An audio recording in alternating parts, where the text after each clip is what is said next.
अरे आप पहले जज के लाना पीछे रुकते हैं। अरे आप ही लोग इतना हमने आकर बढ़ किया। एक मिनट सर ताई नहीं बैठ जा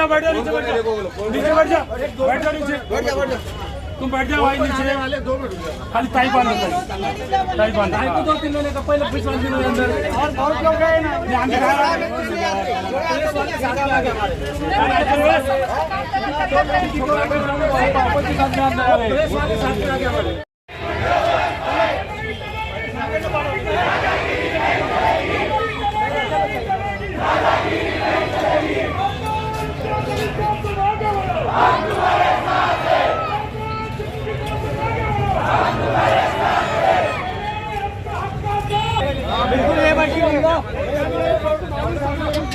जो उन्होंने वाउल को कहीं से भी यहाँ पे बुलाना चाहिए, क्योंकि उन्हें उतर के दादागिरियाँ कर रहा ना, तो उसको छुपाया गया है। इसका मतलब वो जब तक यहाँ पे आता ही नहीं, जब तक हम लोग यहाँ से हटने वाले नहीं है, चाहे रात हो जाए या कुछ हो, जिससे भी अपने और जो सब्जी वाले होंगे तो बोले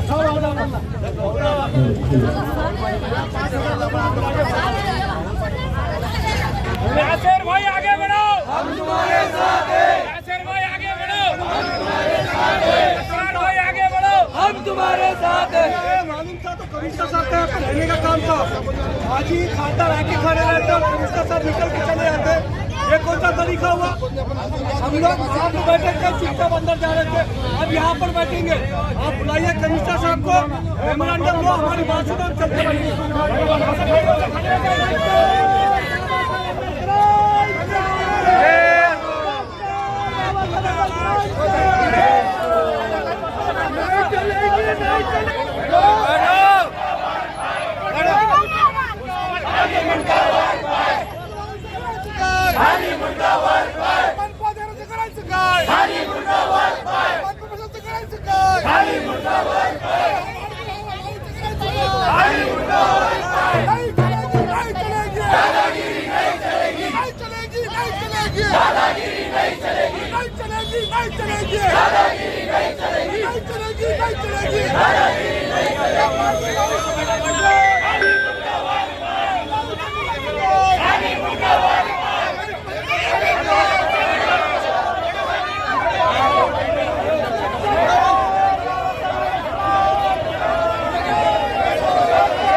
ये बताया गया था कि इस शहर के अंदर कई 100 ऐसे हाथ गाड़ी वाले हैं जो टोकरी में अपना कारोबार करते हैं, जो रास्ते के ऊपर बैठ के कारोबार करते हैं।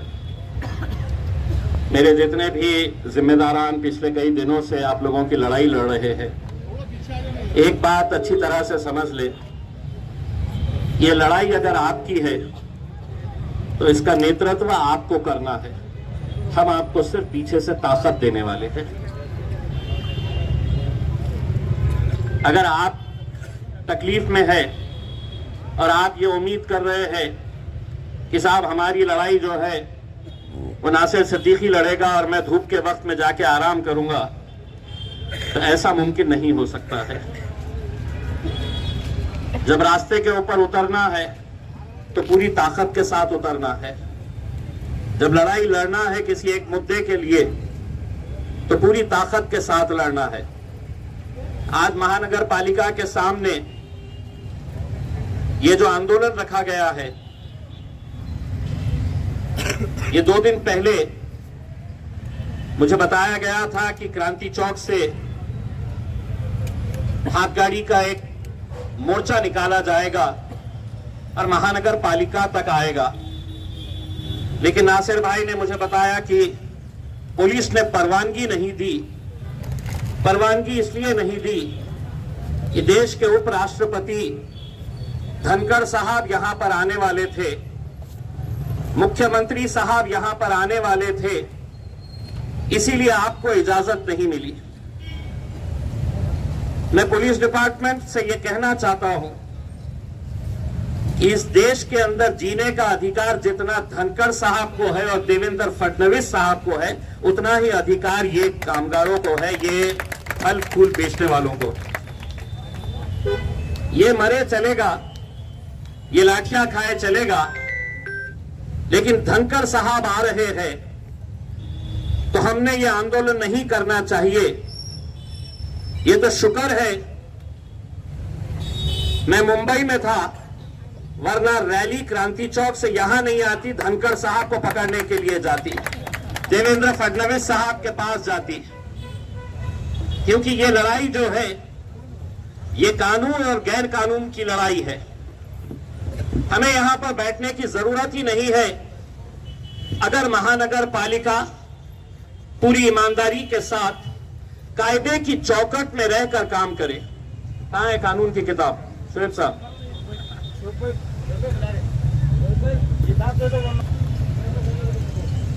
ये शायद आप लोगों को समझ में नहीं आएगा, लेकिन जो अधिकारी वहां पर बैठे हुए हैं उन सबको ये अच्छी तरह से समझता है, क्योंकि पूरे महाराष्ट्र के अंदर जितनी महानगर पालिकाएं हैं उनके लिए ये कानून इन्हीं लोगों ने बनाए हैं। न ये आपने बनाए हैं, न हमने बनाए हैं। और इसमें आपको ताज्जुब होगा कि ये कानून के अंदर जो सबसे पहला कानून जो बनाया गया है, सबसे पहला कानून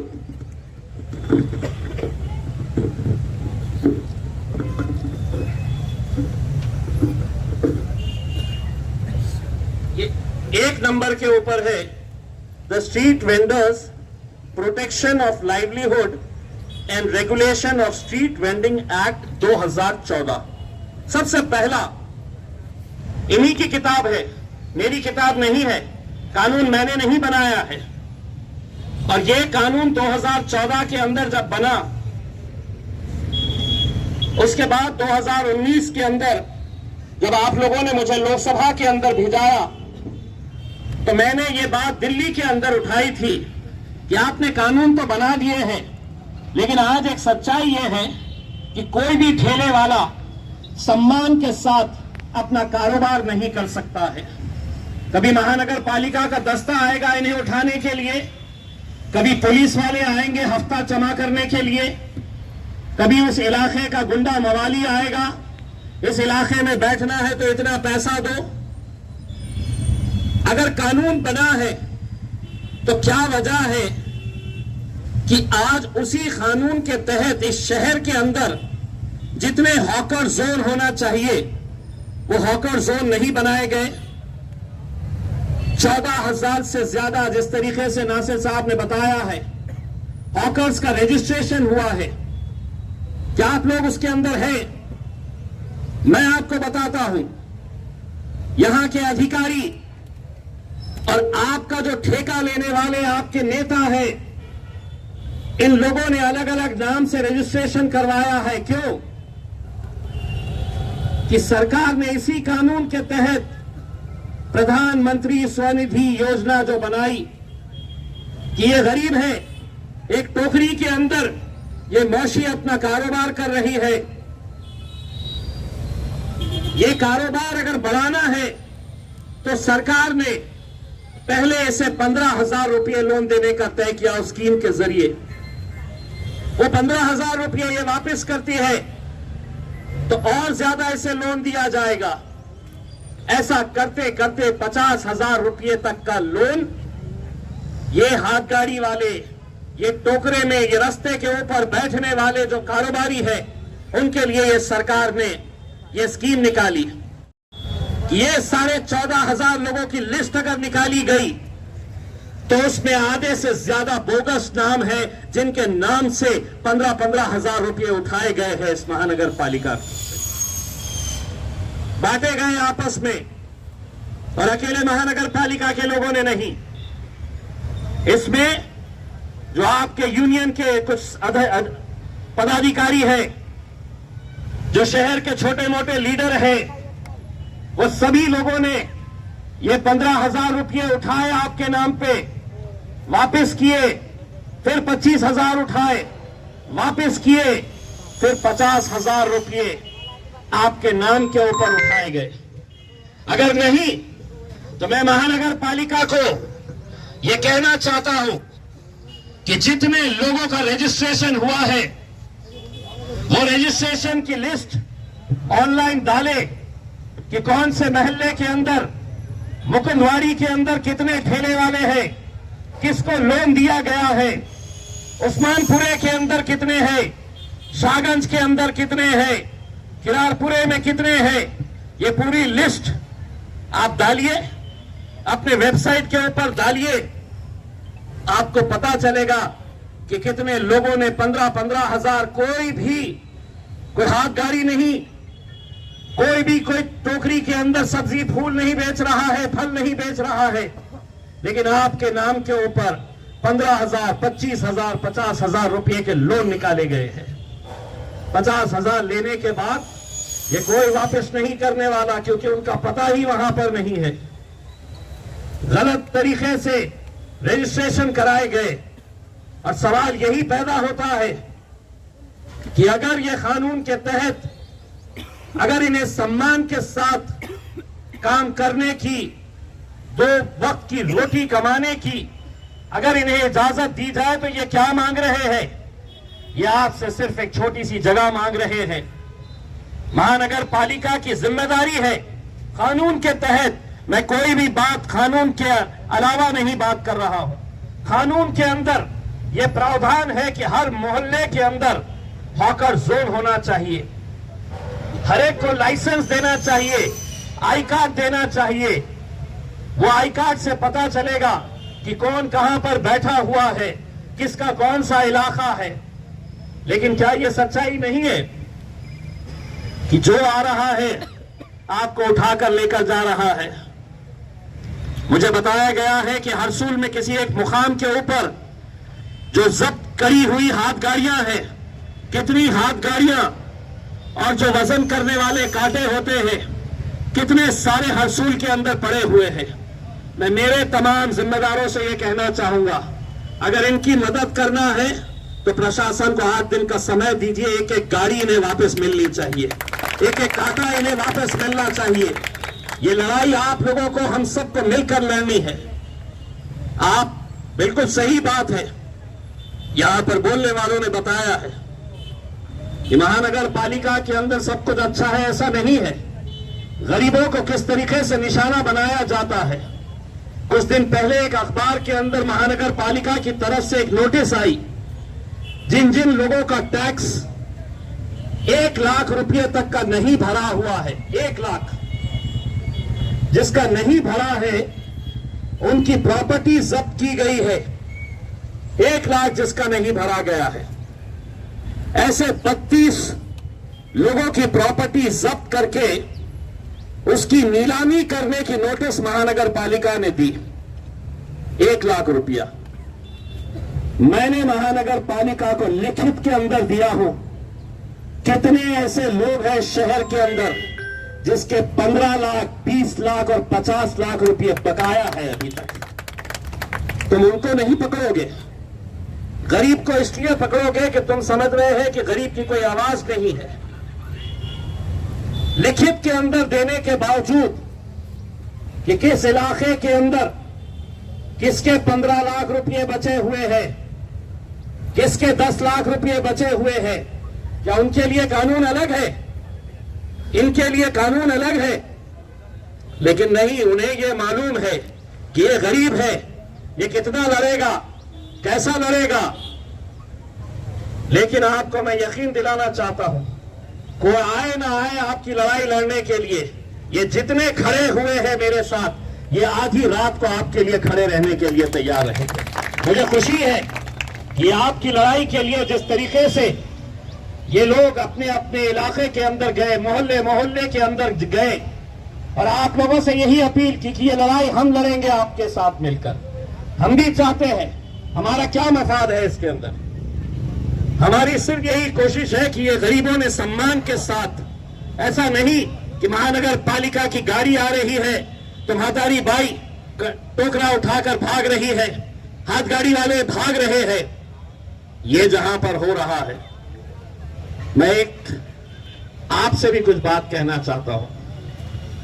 मैं धंधा कर रहा हूं तो मैं कहीं पर भी खड़े रह सकता हूं, कितनी भी सड़क के ऊपर मैं आ सकता हूं। इसका ख्याल हमको भी करना है, हमको भी ये बात सोचनी है कि जहां पर चाहे वो केले बेचिए, फूल बेचिए, फल बेचिए, सब्जी बेचिए, जो बेचना है, लेकिन क्या ये सच्चाई नहीं है कि कई ऐसे रास्ते हैं कि जहां पर रास्तों के ऊपर आबकारियां लगाई जा रही है।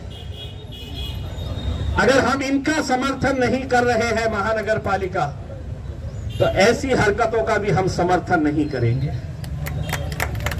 क्योंकि कानूनी लड़ाई हम उसी वक्त लड़ सकते हैं पूरी ताकत के साथ कि जब हम अपने नियमों के अंदर रहेंगे। यकीनन आज इनके पास कोई भी उन्होंने हॉकर जोन नहीं तैयार किया है, इसीलिए ये डर डर के कारोबार आपको करना पड़ रहा है। लेकिन हम महानगर पालिका के अधिकारियों से अनुरोध करते हैं कि आप जब तक हॉकर जोन नहीं बनाते हैं, तब तक आपने ये जो मिलिट्री इन लोगों के ऊपर छोड़ रखी है, वो मिलिट्री को अंदर ही रहने दीजिएगा। और अगर इसके बाद इस शहर के अंदर आप अगर सही जगह के ऊपर खड़े रहे, हम आएंगे लड़ने के लिए। अगर इसके बाद अगर ये मिलिट्री वाले किसी एक गाड़ी को भी पलटी किए, फल फूल सब्जी अगर जमीन पर फेंकी गई, तो जवाब उन्हें कैसा मिलेगा ये अच्छी तरह से समझ लेना। हम यकीनन कायदे कानून का पालन करना चाहते हैं, लेकिन हम लोगों को भी बड़ी जिम्मेदारी के साथ, हमें तो 2 वक्त की रोटी कमानी है, 2 वक्त का खाना हमें कहां से मिलता है। आप जब सुबह सुबह निकलते हैं, धूप में बैठते हैं, चाहे बारिश हो चाहे ठंडी हो, आप किससे फिक्र इस बात की रहती है कि आज के दिन मैं कारोबार अगर करूंगी या करूंगा तो मेरे घर का चूल्हा जलेगा। सम्मान के साथ आप भी काम करिएगा। यकीनन अगर कोई कायदा कानून तोड़ेगा तो हम उसके खिलाफ जाएंगे। आप लोग भी ये समझ लीजिएगा कि मजलिस आपके साथ पूरी ताकत के साथ खड़े रहेगी। और ये लड़ाई सिर्फ हमारी ऐसा नहीं है, कभी उनके पास भी जाओ जो सिर्फ 5 साल के अंदर आपको नजर आते हैं, 5 साल के बाद आपको दिखाई देते हैं, उनके पास भी जाइए, उनसे भी कहिएगा कि ये लड़ाई जो असरार लड़ रहा है, शारिक लड़ रहा है, नासिर लड़ रहा है, समीर लड़ रहा है, साबिर भाई लड़ रहे हैं, विकास एड़के लड़ रहा है, ये लड़ाई के अंदर सब लोगों को आने की जरूरत है। मैं आप लोगों से सिर्फ इतना अनुरोध करना चाहता हूं कि जो मेमोरेंडम आज महानगर पालिका के आयुक्त को, कमिश्नर को दिया जाने वाला है, उसमें हम कोई ऐसी मांग नहीं रख रहे हैं। हम उनसे कह रहे हैं कि किसी इलाके के अंदर अगर 10 हाथ गाड़ी वाले 20 टोकरा लेकर बैठी हुई हमारी मौसी, हमारी माएं, हमारी बहनें अगर बैठी हुई हैं, तो उनको सम्मान के साथ कारोबार करने का अधिकार दीजिए। बस यही मांग है हमारी। वरना डर कर, घबरा कर कि कभी पुलिस वाले आ रहे हैं हटाने के लिए, कभी महानगर पालिका का तोड़ू दस्ता आ रहा है उठाने के लिए, कभी गाड़ियों को पलटाया जा रहा है, फल फूल को तो सड़क के ऊपर फेंका जा रहा है। नियम का हम भी पालन करेंगे।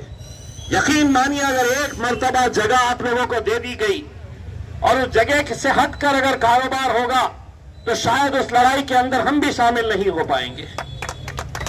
लेकिन जगह देकर इनको कानूनी तरीके से, जो किताब के अंदर लिखा है, मैं किताब इसलिए लेकर आया कि हो सकता है इन्होंने पढ़े नहीं होंगे कि कानून ये खुद ने क्या बनाए हैं, तो वो किताब पढ़वाने के लिए मैंने ये कानून की किताब लेकर आया हूं। और उम्मीद करता हूं कि हमारा जो डेलीगेशन वहां पर जाए तो वो किताब साथ में लेकर जाए और उन्हें भी ये बताए कि ये कानून के अंदर सबसे पहला कानून जो है, कोई अमीरों के लिए, धन्ना सेठों के लिए नहीं है। सबसे पहला कानून बना है तो ये गरीबों के लिए बना हुआ है, जो कष्ट करके, मेहनत करके 2 पैसा कमाने वाले हैं। रमजान का महीना आ रहा है, सभी के लिए ये रमजान के महीने में 2 पैसे कमाने का मौका मिलता है। लेकिन आप लोगों की जिम्मेदारी है, हमने अपने तौर के ऊपर ये तय कर रहे हैं कि हम कहां पर ऐसी रमजान की मार्केट को बना सकते हैं जहां पर पब्लिक को भी तकलीफ नहीं होनी चाहिए और आसानी के साथ आप लोग जो माल लेकर आ रहे हैं वो माल बड़ी आसानी के साथ बिकना चाहिए, अच्छी जगह उसको मिलनी चाहिए। इसके बारे में भी हम चर्चा कर रहे हैं। आप लोगों का साथ रहेगा तो यकीनन ये रमजान के महीने को हम बहुत अच्छी तरीके से, बहुत अच्छी जगह के ऊपर हम लोग ऑर्गेनाइज कर सकते हैं। मैं, मेरी पूरी टीम जो इस आंदोलन को कामयाब करने के लिए पिछले कई दिनों से मेहनत कर रही है, मैं उन सभी लोगों का शुक्रिया अदा करता हूं और उम्मीद करता हूं कि ये लड़ाई आपकी अकेले की नहीं रह गई है। ये लड़ाई के अंदर उन गरीबों का साथ मजलिस पूरी ताकत के साथ खड़े रहेगी, आप लोगों का साथ देगी और यकीनन आप लोगों को यह अधिकार दिला के रहेगी कि आप लोग भी इज्जत और सम्मान के साथ ये कारोबार कर सके। बहुत बहुत धन्यवाद।